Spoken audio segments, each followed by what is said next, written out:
Hello friends, good morning to all of you. आज के कुछ इंपॉर्टेंट करंट अफेयर्स को देखते हैं। स्टार्ट करते हैं कुछ बैंकिंग अवेयरनेस के साथ। पहला पॉइंट दे रखा है हमारा, ICICI bank Sandeep Bakhshi named Business Standard banker of the year 2020 and 2021। 2020-2021 के लिए Business Standard banker of year का अवार्ड किसको मिला है? आईसीआईसी बैंक के जो एमडी सीईओ हैं, जिनका नाम क्या है, संदीप बख्शी जी, इन्हीं को मिला है Business Standard banker of the year का अवार्ड मिला हुआ है। Sandeep Bakhshi has been named the Business Standard banker of the year 2021। He is the managing director and CEO of ICICI bank. ये अभी प्रेजेंट में आईसीआईसी बैंक के एमडी सीईओ हैं। The winner was chosen by a jury of 5 member chaired by former Reserve Bank of India deputy governor S Mundra. ये जो 5 members की एक committee थी जो आरबीआई के द्वारा स्टेब्लिश की गई थी, उसको हेड कौन कर रहे थे? एस मुंद्रा जी। उन्हीं के द्वारा ये डिसीजन लिया गया है।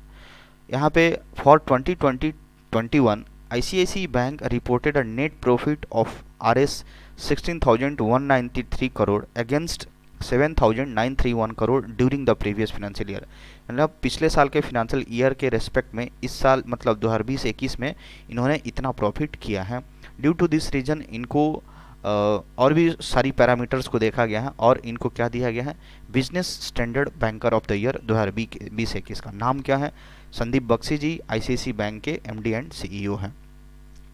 नेक्स्ट हमारा अपॉइंटमेंट से रिलेटेड है। Vineet Joshi appointed as chairman of Central Board of Secondary Education, जिसको हम लोग सीबीएसई बोलते हैं। सीबीएसई का ये क्या बन गया है? ये चेयरमैन बन गया। नाम क्या है इनका? विनीत जोशी। ये फॉर्मर आईएएस ऑफिसर 1992 बैच के आईएएस ऑफिसर हैं, मणिपुर कैडर से हैं। Has been appointed as the chairman of CBSE with effect from 14 फरवरी 2022। यानी 14 फरवरी 2022 से ये अपना टेन्योर संभालेंगे। विनीत जोशी हैं, ये फॉर्मर आईएएस रह चुके हैं। He is also serving as an additional secretary department of higher education under ministry of education and director general of national testing agency. इनके अलावा इनको एडिशनल सेक्रेटरी का भी पदभार दिया गया है डिपार्टमेंट ऑफ हायर एजुकेशन के तहत, जो कि मिनिस्ट्री ऑफ एजुकेशन के अंडर में आता है, और director general of national testing का भी इनको बनाया गया है। अभी इसके पहले अगर कौन थे? अभी सीबीएसई के जस्ट पहले इसके चेयरमैन कौन थे? मनोज आहूजा जी थे, जिसके जस्ट बाद ये विनीत जोशी जी बने हैं। हु हैज़ बीन, अब मनोज आहूजा को कहाँ भेज दिया गया है?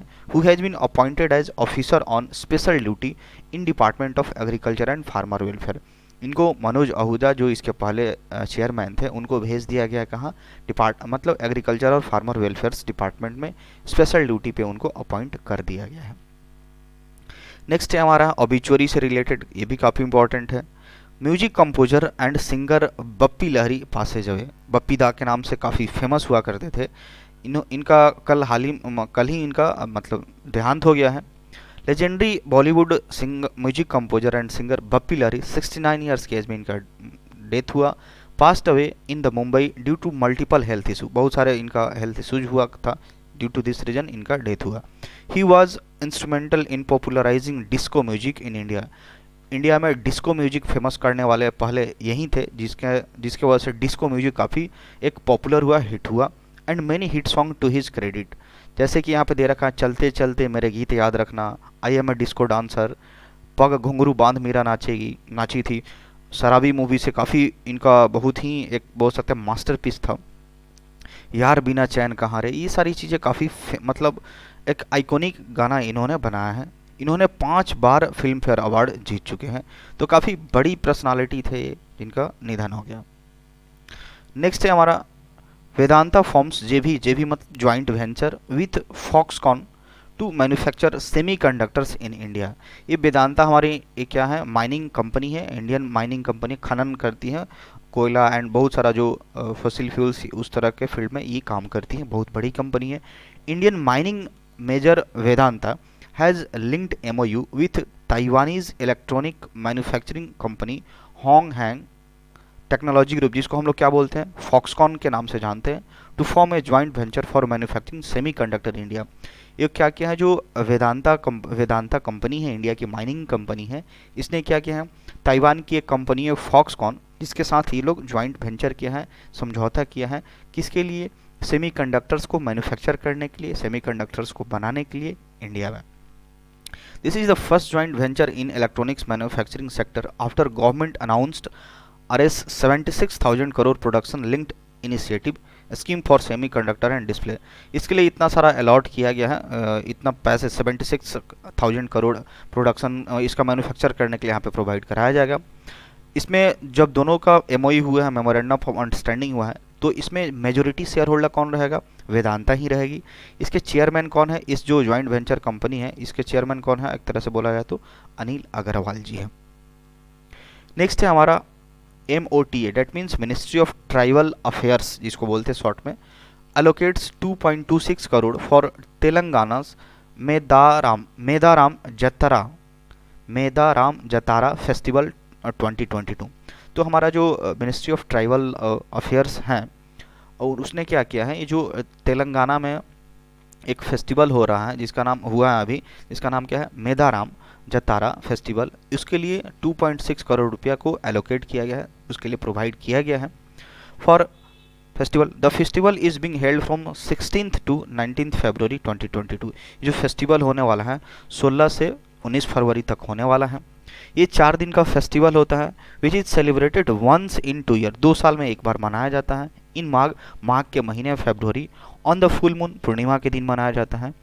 ये मेदाराम विलेज है जो कि तेलंगाना में आता है, उसी के नाम पे ये रखा गया Medaram Jatara festival. It is the second largest fair after Kumbh Mela. जो हमारा कुंभ मेला लगता है उसके बाद ये इंडिया का सबसे बड़ा मेला है। It is organised by Koya tribe. ये कौन जनजाति? कोया एक जनजाति वहाँ पाई जाती है तेलंगाना के मेदाराम विलेज में। कोया नाम क्या है? कोया ट्राइब, जो कि यही लोग ऑर्गेनाइज करता है।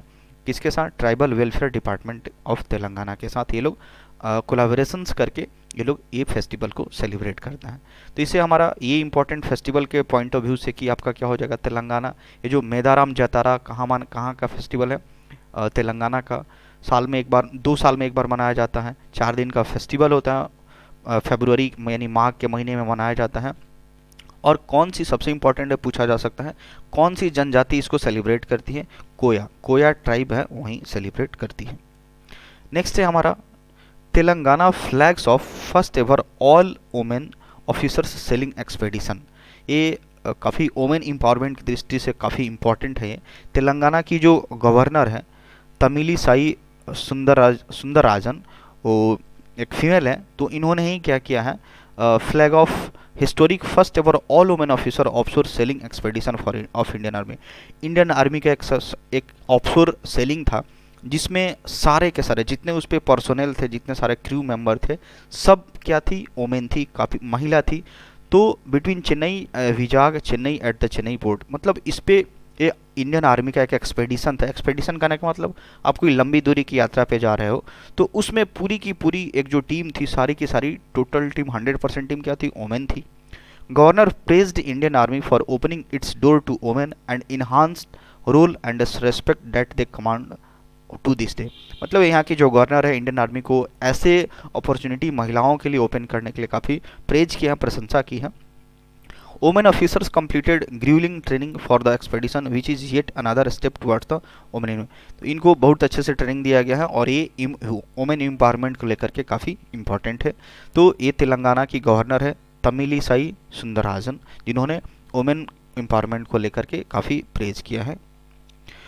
नेक्स्ट है Ladakh Leh launches Kunsiyom scheme for disability. जो डिजेबल पर्सन होते हैं उनके लिए लद्दाख जो गवर्नमेंट है उसने एक क्या किया है, स्कीम लॉन्च किया जिसका नाम है कुंसियोम, जो कि विकलांग लोग हैं, डिजेबल्ड पर्सन है, उनके लिए है। देखते हैं क्या है।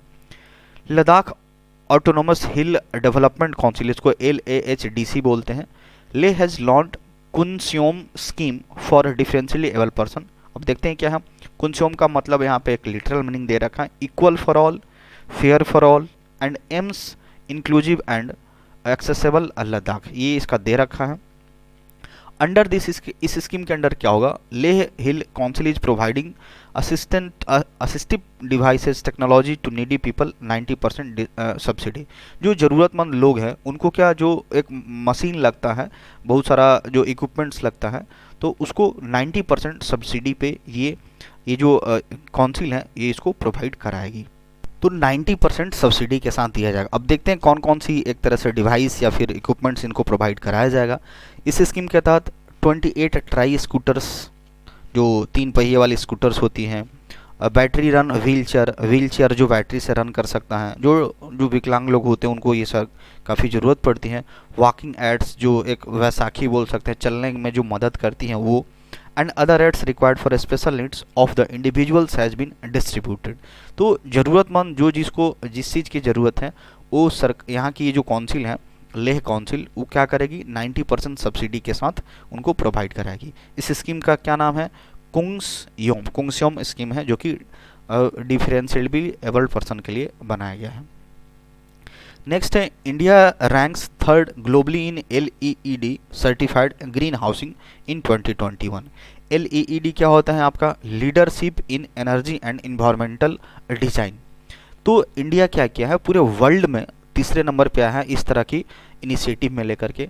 ग्रीन बिल्डिंग क्या होता है, जो कि ये सर्टिफाइड होता है LED के तहत, LEED के तहत। ग्रीन बिल्डिंग क्या होता है, जैसे आप कोई बिल्डिंग बना रहे हो, उसमें जितना सारा मटेरियल्स लगा हो सब रिन्यूएबल एनर्जी से आप बनाए हो, कोई रिसाइकिल प्रोडक्ट से वहाँ पे बनाया जा रहा है, तो इन्वायरमेंट को लेकर के वो काफ़ी एक पॉजिटिव इम्पैक्ट देता है। तो इन्हीं सारी चीज़ों को हम लोग क्या बोलते हैं, ग्रीन बिल्डिंग देते हैं। जैसे वहाँ पे पूरे उसके रूफ टॉप पे आपका पूरा सोलर पैनल लगा हुआ है, मतलब ऐसा कोई भी चीज़ उसमें नहीं लगा है जो इन्वायरमेंट को नुकसान पहुँचाए। तो इस तरह की बिल्डिंग्स को हम लोग क्या बोलते हैं, ग्रीन बिल्डिंग्स बोलते हैं। वो इन्वायरमेंट को लेकर के काफ़ी इंपॉर्टेंट होता है। तो इसी के LED सर्टिफाइड करता है ये leadership in energy and environmental. तो इसके तहत इंडिया का रैंक क्या है, पूरे ग्लोबली, पूरे वर्ल्ड में 3रे नंबर पे आया हुआ है। नेक्स्ट है हमारा, narcotics control bureau organises डार्केथॉन 2022 in New Delhi. Narcotics control भी NCB जिसको बोलते हैं, ड्रग्स वगैरह से रिलेटेड ये काफ़ी काम करते हैं ये लोग, उसको पकड़ने में या फिर उसको गलत तरीके से फैलने से रोकने में ये लोग बहुत काम करते हैं।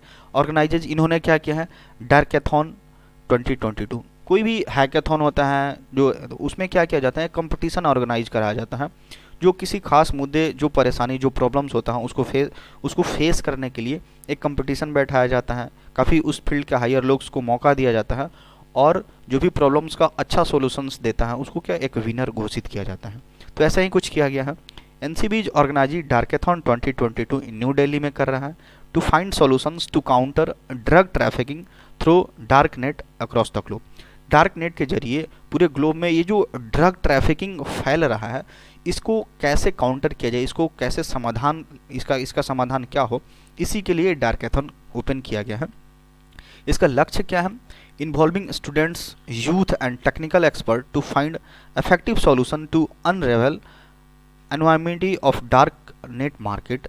तो इसमें जो भी इसमें किसका सहारा लिया जाएगा, जो स्टूडेंट्स है, यूथ है, टेक्निकल एक्सपर्ट है, इनके सहारा लिया जाए कि जो इस तरह का एक डार्कनेट मार्केट में पूरा ड्रग्स का एक तरह से प्रचार प्रसार हो रहा है, काफ़ी स्मगलिंग ट्रैफिकिंग हो रहा है, उसको कैसे रोका जाए।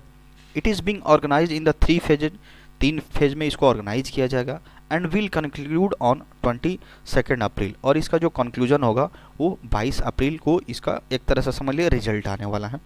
रजिस्ट्रेशन कब से शुरू हो रहा है, 15 फरवरी से। क्लोज कब होगा, 31 मार्च को एंड होगा। इसके जो विनर होगा उसको 2.5 लाख रुपये दिए जाएंगे। नेक्स्ट है हमारा, government of India bans 54 apps of Chinese origin. ये गवर्नमेंट ऑफ इंडिया हाल ही में क्या किया है, 54 ऐप्स को जो कि जिसका ओरिजिन क्या है चाइना, यानी चाइना के ऐप्स हैं, उसको बैन कर दिया है। वो अब हमारे इंडिया में नहीं चलेगा। Government of India has banned 54 apps of Chinese origin citing security concern. Security concerns को हवाला देते हुए इन्होंने क्या किया, हमारे सरकार ने 54 चाइनीज ऐप्स को बैन कर दिया है। जिसमें से ऐप में कौन इंक्लूड है, ये जो बड़ा ही फ्री फायर करके गेम का बड़ा ही फेमस था, इसको भी बैन कर दिया गया है। And other apps related to tech firms like Tencent, Alibaba, NetEase, इन सारी जो चाइना से रिलेट करती थी इनको बैन कर दिया गया है। बैन कौन किया है, ministry of electronics and information technology और rebranded version of the apps banned by in 2022। तो इसी के द्वारा ministry of electronics and information technology के द्वारा इसको बंद कर दिया गया। देखते हैं कुछ लिस्ट यहाँ पे प्रोवाइड कराया गया है कि कौन कौन से बैन किया गया। जैसे पहला देखिए ब्यूटी कैमरा, स्वीट सेल्फी, इन सारी चीज़ें, ये सब चाइनीज़ प्रोडक्ट्स हैं, ऐप हैं, इनको बैन कर दिया गया। ब्यूटी कैमरा, सेल्फी कैमरा, ये सब सारी चीज़ें हैं, ये सब हैं। राइज ऑफ किंगडम, ये सब कुछ गेम्स वगैरह हैं, इस सब चीज़ों को बैन किया गया है। विवा वीडियो एडिटर, ये सारी चीज़ों को जो पूरी तरह से जो चाइनीज़ बेस्ड हैं उसको बंद किया गया है। ये सब कुछ गेम्स वगैरह हैं, ये सारी चीज़ें को दे रखा है। नेक्स्ट है हमारा RailTel gets ICAI award for excellence in financing reporting. कह रहा है कि RailTel has bagged the ICAI award for excellence in financial reporting for 2021 in public sector category. तो ये जो रेलटेल है इसको क्या दिया गया, ICAI अवार्ड दिया गया बहुत अच्छा फिनेंशियल रिपोर्टिंग करने के लिए 2020 और 2021 में। The company was adjudged as the winner of the category plaque. The financial reporting includes the preparation and presentation of financial information.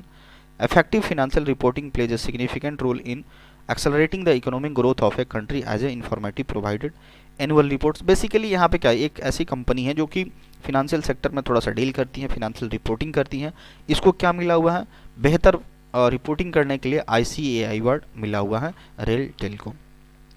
Next है हमारा बुक से रिलेटेड है, a book title humane how the United States abandon peace and reinvented war. ये title, book का title का नाम है। इसको किसके द्वारा ऑथर किया गया, सैमुअल मेयोन के द्वारा रिलीज किया गया है। इसमें the book highlights the United States of America strategy on fighting wars and how arm combat are transferred from imperfect tool of resolving disputes in the integral. ये वो USA को लेकर के जो वार को लेकर के स्ट्रेटेजी अपनाई गई है उसी को लेकर के ये आपका बुक्स लिखा गया है। Alright, thanks for watching this video.